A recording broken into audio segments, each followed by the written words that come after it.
Fala galera do canal Fael Portinari, obviamente eu sou o Fael Portinari e trago aqui uma série de relatos inéditos hoje para o canal.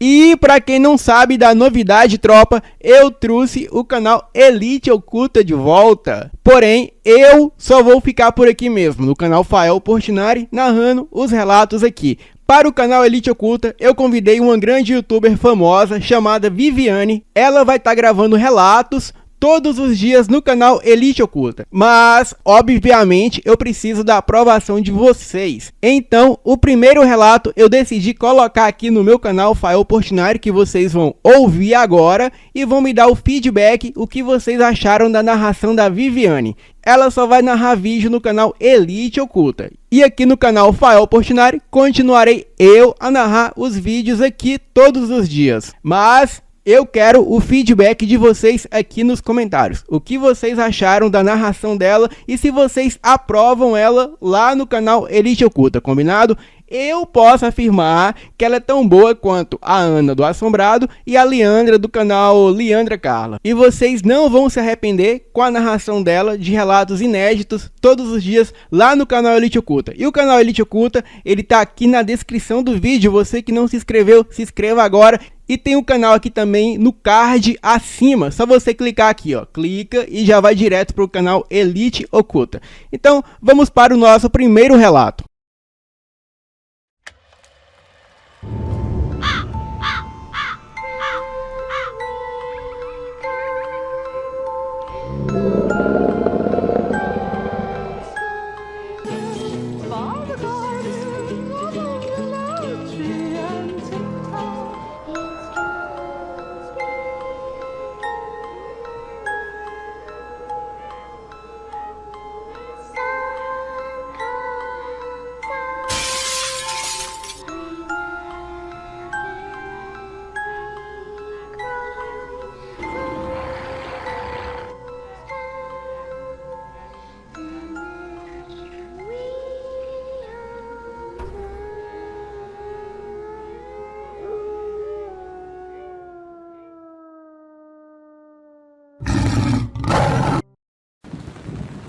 Boa noite a todos da Elite Oculta. Meu nome é Viviane e hoje eu venho com mais uma dose de histórias sobrenaturais enviadas pelos inscritos. Peço que se inscrevam no canal e não deixem de hypar esse vídeo. Olá Viviane, boa noite. Eu sou o Flávio de Fortaleza e o meu relato foi real e aconteceu em julho de 2002. Bem, estava saindo para viajar a trabalho rumo à cidade de Alto Santo, no Ceará. Me despedi da minha esposa e da minha mãe, bem rapidinho, pois já estava com muita pressa. Meu patrão já me esperava no caminhão, em frente de casa, pois somos caminhoneiros. Eu saí correndo quando a minha mãe disse: "Espera aí, meu filho, você já se despediu da sua avó?" E eu respondi: "Poxa, mãe, eu estou com muita pressa." E como a minha avó estava muito adoentada, eu fui lá onde ela estava e lhe disse: "Vovó, eu já vou e peço a sua bênção." E ela, que já estava deitada em sua rede, levantou-se, me deu um beijo no rosto e disse: "Sonhei com você essa noite, meu neto Flávio. E era um sonho muito ruim. Quando for armar sua rede, arma dentro de casa e feche as portas. E não durma na rede pro lado de fora de casa não, hein? Não importa o calor que esteja fazendo." A minha avó me deu um beijo e confesso que senti uma sensação estranha. Foi bem esquisito. Eu senti que deveria escutar os seus conselhos, mas ao mesmo tempo eu tive uma sensação de conforto. Então segui para a viagem. Estava com um amigo no interior de Pernambuco, ao anoitecer, em um barzinho, tomando uma cervejinha. E era normal, coisa nossa, para descontrair um pouco à noite.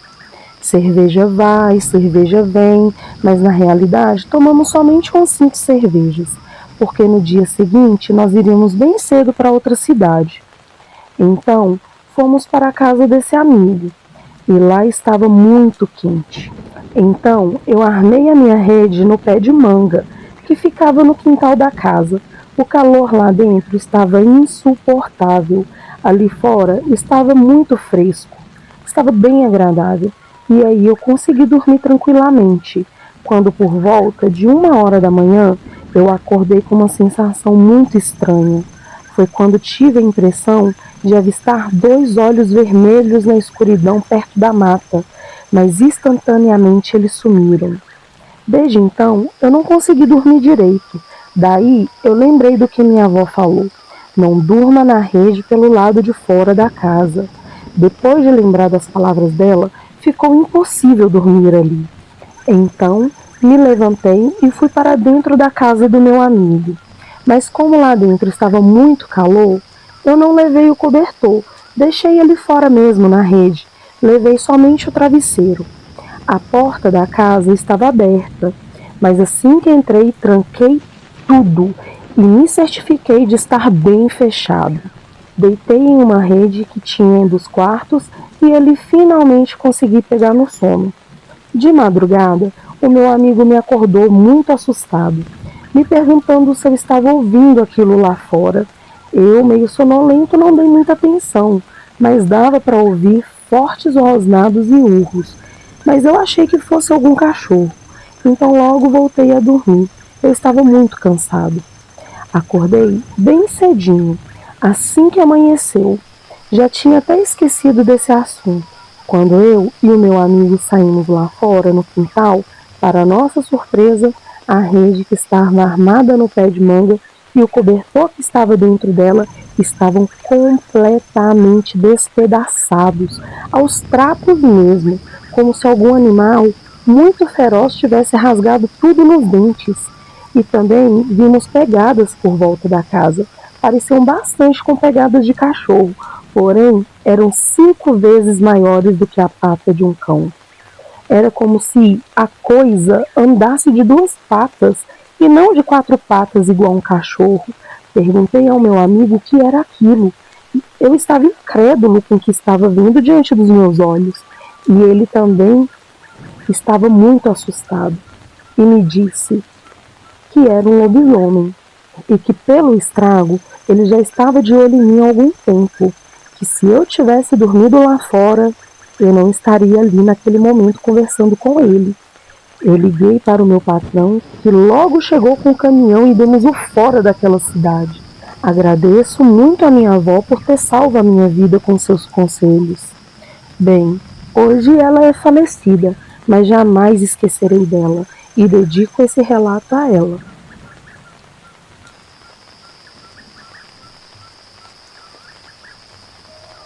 Boa noite, Viviane.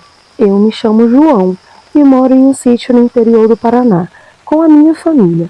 E apesar do sítio ser pequeno, nós temos um cachorro bem grande, um pastor alemão. E ele está acostumado a dormir no meu quarto. Ele tem um cobertor lá para ele, e não importa onde colocamos o cobertor, ele sempre o pega e leva de volta para o meu quarto. E sempre que eu vou dormir, eu deixo a porta aberta para ele entrar e sair à vontade, para poder comer, beber ou se aliviar ali no quintal do sítio. Uma certa noite, eu estava me preparando para dormir. Abri a porta, coloquei um tênis paralelo à porta para a mesma não fechar. Apaguei a luz e fui dormir. E certa hora da noite, eu acordei sentindo um peso na minha cama sobre o colchão. Então eu pensei, deve ser o Átila, o meu cachorro, porque às vezes ele também gosta de dormir na cama junto de mim. Eu virei o rosto para ele e senti aquele bafo quente na minha cara. Então eu estendi a mão para fazer um carinho nele, mas quando eu encostei na cabeça dele, ele agarrou a minha mão com uma mordida tão forte que eu vi até uns pontinhos de luz no escuro, de tanta dor. Ele começou a chacoalhar com a cabeça, com os dentes literalmente cravados na minha mão, dando um rosnado tão estranho que parecia o rosnado de um cachorro grande, mas não era nada parecido com o rosnado do meu cachorro. Bem, eu nunca bati no meu cachorro e também nunca deixei ninguém bater nele, mas ele estava quase arrancando a minha mão fora, e a única coisa que eu consegui fazer foi virar um baita de um tapa com a minha outra mão. Só que em vez de pegar um cachorro, pegou em algo muito maior de certa forma. Aquilo rosnou tão alto com a força do tapa que finalmente soltou a minha mão. A primeira coisa que eu fiz foi acender a luz, e quando eu olhei a minha mão, estava toda vermelha de sangue, com uns buracos grandes de mordida, mas não era mordida canina, e sim de dentes humanos. Então, eu olhei em volta procurando o meu cachorro, mas ele não estava lá. Foi quando eu ouvi os latidos vindo do lado de fora do quarto. Eu olhei imediatamente para a porta e, estranhamente, ela estava fechada. Quando eu cheguei perto da porta do meu quarto, ela não só estava fechada, mas estava trancada, e trancada por dentro. O tênis que estava deixando ela aberta agora estava do lado da cama, e foi aí que o pior aconteceu. Quando eu olhei em direção ao meu tênis, perto da cama, eu o vi. Era um velho com um rosto horrendo debaixo da minha cama. Ele era extremamente magro e alto. Seus pés ficavam à mostra, tamanho era seu comprimento. Ele ria com um olhar demoníaco para mim, e nessa hora o pânico tomou conta do meu corpo. Rapidamente eu abri a porta. O meu cachorro entrou correndo e ficou procurando aquele ser embaixo da cama, mas ele já havia desaparecido. E quando os meus pais vieram ver o porquê o cachorro estava latindo tanto, eles viram a minha mão toda ensanguentada. A primeira coisa que eles acharam foi que o Átila tinha me mordido, mas eu expliquei para eles o que tinha acontecido. E é claro que eles não acreditaram. Eles acharam que eu estava protegendo o meu cachorro. Mas depois que eles limparam a minha mão e olharam as marcas que ficaram, eles viram que eram bem diferentes da marca de mordida de um cachorro. Quando eu tinha aberto a porta para sair do quarto e o cachorro entrou, ele ficou o tempo todo dentro do quarto procurando algo, feito um louco, mas ele não achou nada. E eu também não vi nada saindo do quarto. E nós estávamos limpando o machucado e fazendo curativo no banheiro, que fica em frente para o meu quarto. Meu pai e eu ficamos procurando o que quer que fosse o resto da noite, mas não achamos nada. O Átila também não achou nada. O que quer que fosse não saiu pela porta, e nem pela janela, porque ela estava fechada. Eu não tenho ideia de como aquilo entrou ou saiu do quarto, mas aquilo trancou o cachorro para fora do meu quarto e também trancou a porta do lado de dentro para ficar sozinho comigo. Ainda bem que eu acordei naquela hora, ou eu não sei o que poderia ter acontecido. Eu tenho as cicatrizes até hoje na minha mão, para me lembrar daquela noite bizarra. Depois de ouvir vários relatos aqui no canal Elite Oculta, eu acredito que aquela criatura seja um tipo de entidade ou demônio. Bem, até hoje eu agradeço por aquelas marcas estarem na minha mão e não no meu pescoço. Boa noite. Olá, Viviane. Eu me chamo Pingo. E este fato estranho e assustador que eu vou contar ocorreu desde Codó, no Maranhão, até a praia de Toquinho, que fica em frente à ilha de Santo Aleixo, no litoral do sul de Pernambuco. Meu amigo, que se chama Vinícius, e eu estávamos em Codó, no Maranhão, no ano de 2015.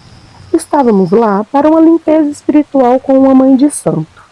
O meu amigo nunca foi de acreditar muito nessas coisas. Ele me acompanhava, mas na empolgação, sabe? Então ele ficava fazendo brincadeiras e zombando de tudo. Chegamos em um terreiro e a mãe de santo começou a preparar pipocas e ervas para os banhos. Então tivemos que ficar em um quartinho, onde tinham várias estátuas de entidades de esquerda. Ali no centro do salão havia uma estátua de uma entidade de tamanho real, que deveria ter por volta de 1,80 m. Acredito que era uma pombagira. O meu amigo foi até lá e ficou passando as mãos no seio da estátua. Eu adverti a ele que aquilo era um erro, mas ele não deu ouvidos e ficou a chamar a estátua de gostosa e essas coisas. Quando saímos do terreiro, fomos embora de Codó e então partimos para Pernambuco. Seguimos a noite pela estrada. Só o meu amigo e eu no carro. Em um certo ponto da estrada, ele disse ter avistado uma moça muito linda e que ela acenava para nós pararmos, e perguntou por que eu não parei para dar carona para ela. A estrada estava deserta, não passava nada, e eu disse a ele que não havia visto ninguém na estrada e que também era muito perigoso, porque poderia ser uma armadilha. E então continuamos a viagem. Mas novamente, em outro ponto da estrada, o meu amigo me chamou, me perguntando se eu não estava mesmo vendo a moça de vermelho. Eu olhei para a direção que ele estava apontando e ainda assim eu não via nada. Achei até que ele estava brincando, pois ele era desse tipo que fazia brincadeira com tudo. Porém, ele estava muito sério naquele momento e parecia até um pouco amedrontado. E depois de uns 30 minutos, ele viu novamente a mesma mulher à beira da estrada pedindo carona. Daí que ele se ligou que aquilo era a pombagira que ele havia desrespeitado lá no terreiro. Quando finalmente chegamos em Pernambuco, ficamos em uma pousada e fomos descansar, pois pela manhã iríamos para a praia. Mas parece que somente eu descansei naquela noite, pois o meu amigo falou que não dormiu nada, pois assim que ele pregava os olhos, sonhava com aquela mulher. E ela começava a beijar, e ele até gostava, pois ela era muito bonita, mas que depois ele percebia que o seu rosto era cadavérico, e quando ele tentava correr, ele não conseguia, então ela o alcançava e o enforcava com as mãos esqueléticas, e então ele acordava com muita falta de ar. Eu me dei conta do que estava acontecendo, pois aquilo tudo era devido a ele desrespeitar a entidade, e então combinamos de fazer um ebó, que é um tipo de oferenda para uma entidade específica, e faríamos aquilo como forma de se desculpar pelo que meu amigo fez. Bem, eu não sou muito bom com essas coisas, então eu iria mais improvisar do que fazer algo realmente certo. Compramos as coisas do ebó pela manhã, coisas como champanhe, cigarros e velas. E à noite deixaríamos tudo num cruzeiro de cemitério e na capela, bem no ponto das Calungas. Naquela manhã, fomos aproveitar a praia. Chegamos na ilha de Santo Aleixo e ficamos por lá mesmo, e no final do dia retornamos para a praia de Toquinho. Encontramos algumas pessoas que eram da região e nos entrosamos. O meu amigo comentou sobre as tais visagens que ele teve com a tal moça. Ele era do tipo bem extrovertido e gosta de falar demais. Aquele pessoal nos contou que ali no local todos tinham escutado várias histórias relacionadas a visagens com a mulher. Uns diziam estar vestidas de branco, já outras pessoas diziam estar vestidas de preto, mas ambas também poderiam ser a mesma aparição. Ela gostava de assombrar aquelas praias, mas eu e o meu amigo nunca poderíamos imaginar que aquilo aconteceria com a gente. Bem, fomos embora. Voltamos para a pousada, e naquela noite o meu amigo e eu pegamos as coisas do ebó, fomos até uma igreja que ficava ali perto. Naquele horário já não passava ninguém mais por lá. Fomos até o pé do cruzeiro e oferecemos o ebó como um pedido de desculpas à entidade, a mesma que o meu amigo atormentou com aquelas brincadeirinhas. E como estávamos sem sono, voltamos para a praia e ficamos lá até tarde da noite. E por coincidência, encontramos a mesma galera que ali estava com nós mais cedo na praia. Então, fizemos um luau, e eles nos contaram várias histórias de assombração. Lá pelas 2 horas da madrugada, nos despedimos de geral e voltamos para a pousada que estávamos hospedados. E como a praia ficava uns 40 metros do local, nós recusamos os convites de carona. Fomos andando a pé, sozinhos pela estrada. Então, saímos de lá e começamos a caminhada. Era uma noite clara, com um clima muito agradável, principalmente para caminhar à beira-praia. Era uma praia um tanto afastada e por isso mesmo de dia não tinha muito movimento. Agora imaginem aquela hora da madrugada. Ao seu redor havia uma densa vegetação que durante o dia tornava o local muito mais bonito e também devido às águas límpidas. E depois de caminharmos alguns passos, nós avistamos a uns 20 metros de distância uma moça muito bonita, toda vestida de branco, que vinha em nossa direção. E desta vez eu a vi. mas achei que era apenas uma pessoa comum. Nesse momento, um forte cheiro de velas queimada, bebida, cigarro, incenso tomou conta do ar. Achei aquilo muito estranho, mas continuamos caminhando e observando a moça. Em certo momento, o meu amigo abaixou a cabeça e eu fiquei sem entender nada. Mas ele fazia isso porque ele sabia que aquela moça não era algo natural deste mundo. Ele sabia que aquilo tinha a ver com ele. Contudo, ao perceber que a moça estava bem próxima do meu amigo, a ponto de se chocar de frente com ele, olhamos ao mesmo tempo para ela. E pasmem, a mulher de branco olhou de volta. Seu rosto era uma caveira e no mesmo instante ela desapareceu. Então começamos a ouvir gargalhada bem sinistra, mas parecia vir de todos os lados. Olhávamos e não víamos nada. E de repente um tapa bem forte na cara do meu amigo. Ele me olhou assustado, achando que fui eu que fiz aquilo. Porém, eu só ouvi o barulho do tapa e novamente outro tapa do outro lado de sua cara. E ali em seu rosto ficaram as marcas dos dedos do tapa. E nesse momento até eu gelei e ambos assustados voltamos correndo para a pousada e por um bom tempo ficamos escutando aquelas risadas sinistras enquanto corríamos pelo caminho. E quando chegamos lá, o meu amigo estava tão pálido como um fantasma e com a marca de 5 dedos em seu rosto. Entramos para o nosso quarto e não dormimos pelo resto da noite. O meu amigo ficou orando e pedindo perdão pelo que ele havia aprontado lá em Codó. Mas o certo é que já se passaram 7 anos e o meu amigo, que agora está com 37 anos, aprendeu a lição. E desde aquele dia, jamais desrespeitou qualquer entidade, seja lá qual for a religião. E foi preciso tudo isso acontecer para motivar tal comportamento. E depois disso, ele nunca mais quis saber de religião de esquerda e acabou virando evangélico. E ele me contou, certa vez, que quando foi com os membros da igreja orar no monte, por volta de meia-noite, eles ouviram uma coisa sinistra aproximar de onde eles estavam. Era uma criatura que só poderia ser 2 coisas, ou um demônio materializado, ou um lobisomem.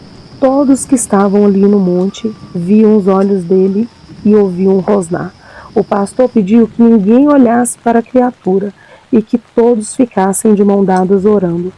Foram minutos de tormento, até aquela coisa correr para o mato e desaparecer. Bem, agora, quanto à mulher de branco ou entidade, seja lá o que for, quem quiser perguntar a respeito, vá de madrugada nessa praia e fique passeando ao luar. Depois, quem sabe, também não possa encontrar essa mulher de branco e perguntar a ela o que ela está fazendo por ali, ou se ela é uma visagem ou uma entidade materializada. Quem tem coragem? Dizem que Codó é a terra da feitiçaria. Sempre que vou até lá, mantenho respeito com tudo e com todos. Boa noite. Olá, Viviane. Eu me chamo Francisca e vim contar alguns relatos para o canal. Alguns se passaram comigo e outros com amigos e familiares. Então, bora para o relato. Eu moro em Campina Grande, na Paraíba, e passei a minha infância na casa dos meus avós, juntamente com os meus pais e um primo. Era uma casa enorme e antiga, com vários cômodos desabitados, inclusive alguns no quintal por trás da casa. É importante frisar que minha família é católica, mas com temperos de umbanda e de espiritismo, além da gnose. Bem, haviam muitas imagens de santos e entidades na casa em questão, que é melhor explicar no final. E esse primeiro caso aconteceu com meu avô. Ele tinha uma fazenda e tinha um vizinho, desafeto, que planejava matá-lo, e sempre ficava na tocaia. Mas o meu avô sempre passava ali, ora com uma mulher com crianças, ora com um grupo de pessoas, de modo que o seu vizinho nunca tinha chance. E perto da hora de morrer, ele chamou o meu avô para pedir perdão e perguntou como ele sabia da tocaia, pois sempre que meu avô passava acompanhado de alguém, ao que ele respondeu que todas as vezes que ele passava naquele caminho, ele passava sozinho. Mas como meu avô era um assíduo leitor do livro negro de São Cipriano, ele sempre andava com as entidades do livro, que se manifestavam em forma de pessoas e até mesmo de animais. Bem, esse próximo relato aconteceu com meu avô, que é por parte de pai. Ele era caminhoneiro e nas décadas de 40 e 50 ele estava vindo de uma viagem à noite. Estava muito cansado. Então resolveu parar o caminhão fora da estrada para dormir um pouco.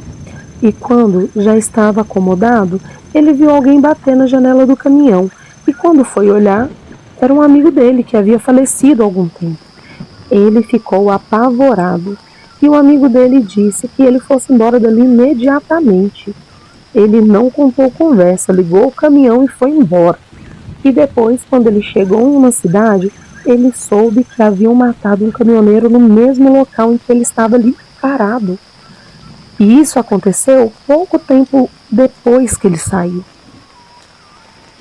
Essa próxima história aconteceu quando eu era criança. Eu tinha uns 8 anos de idade e na casa do meu avô tinha muitas antiguidades, inclusive da família. E ficavam todas essas antiguidades expostas na sala de visita, lugar que eu, meu irmão e meu primo tínhamos pavor de ir à noite. E dentre as antiguidades tinha um par de estribos de bronze, em forma de sapato, que ficavam presos na parede em uma bandeja de zinco dourada que era do meu tataravô.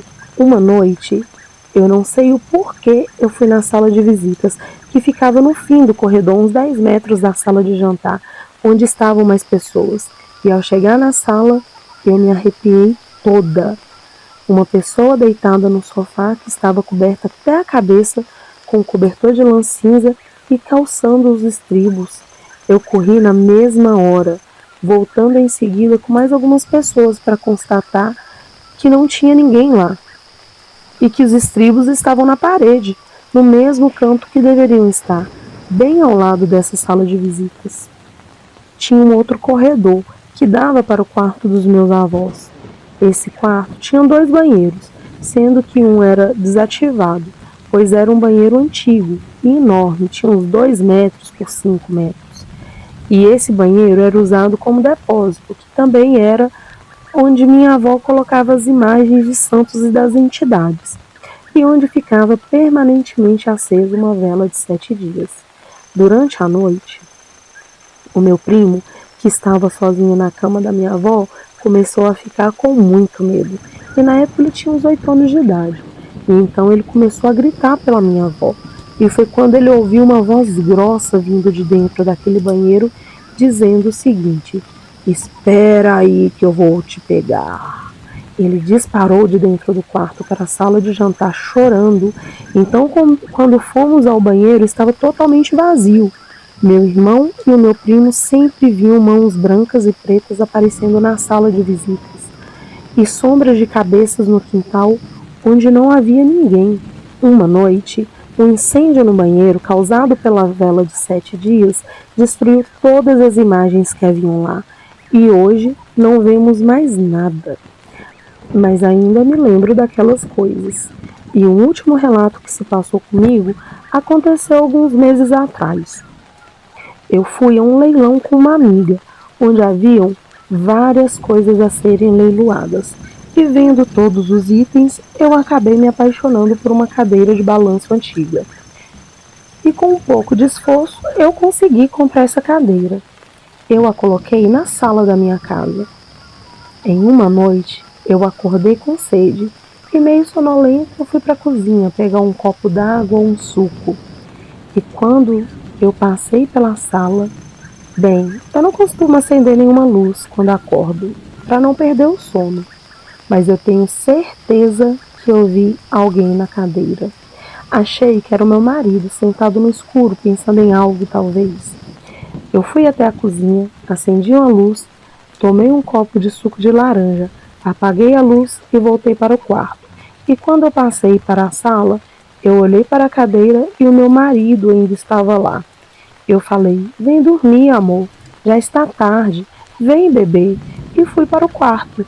E quando eu cheguei lá, deitei na cama e levei um baita de um susto, pois tinha alguém deitado comigo lá. Eu dei um grito e acendi a luz. Então meu marido acorda com uma cara de sono e pergunta o que foi. E quando eu vi, ele estava no quarto. Eu me perguntei quem estava na sala. Então eu falei, amor, tem alguém na sala. Ele falou para eu ficar no quarto que ele daria uma olhada. Eu fiquei na porta observando e ele foi até a sala, acendeu a luz e não viu ninguém. Procurou atrás do sofá, das cortinas, mas não tinha ninguém lá. Ele perguntou se eu tinha certeza do que eu tinha visto, se eu não estava sonhando que via alguém lá. E eu falei que sim, tinha certeza, pois havia uma pessoa muito parecida com ele balançando a cadeira de balanço, para frente e para trás.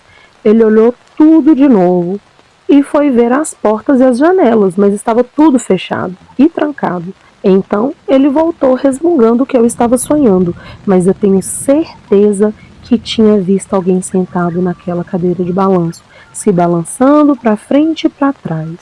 Bem, uma vez eu estava chegando em casa e o meu marido ainda estava no trabalho e da garagem dá para ver a sala. E quando eu desliguei o carro, logo depois que desliguei o farol, eu olhei para dentro de casa e vi alguém sentado naquela cadeira de balanço. Então liguei o farol novamente, mas quando a luz iluminou a sala, não havia ninguém mais lá. Eu saí do carro, fui até a janela e olhei lá dentro por um tempo tentando ver se via algo, mas não tinha mais nada. Eu entrei em casa e tudo estava normal. Uma outra vez, a faxineira estava em casa fazendo a faxina e eu estava no escritório no fundo da casa quando eu escutei ela gritando. Eu entrei correndo em casa e a encontrei na cozinha, com o rosto pálido e sem conseguir falar nada. Ela só apontou para a sala. Então eu fui lá, mas não tinha nada de anormal. E depois de um tempo eu consegui acalmá-la e então ela me explicou tudinho o que aconteceu. Ela falou que estava passando um pano para tirar o pó dos móveis. Ela tinha acabado de limpar a cadeira de balanço e se virou para limpar a mesinha de centro. E depois de passar o pano na mesinha, ela se virou e viu uma velha com os cabelos brancos e desgrenhados e um olhar demoníaco sentada na cadeira de balanço olhando para ela. Então ela gritou e saiu correndo até a cozinha. E até hoje ela se recusa a chegar perto daquela cadeira e não fica mais sozinha na sala.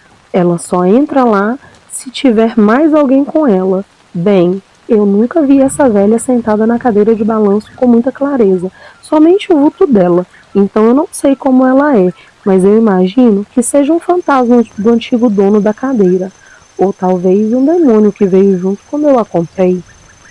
Bem, hoje eu sou evangélica e sei que Cristo me protege do mal, e eu sempre peço pela minha família, mas eu sei que todas as casas que eu já morei sempre tem algo que me incomoda e nunca vai me deixar em paz. Boa noite a todos. Rezem 30 Pai Nosso e 21 Ave Maria e vão dormir.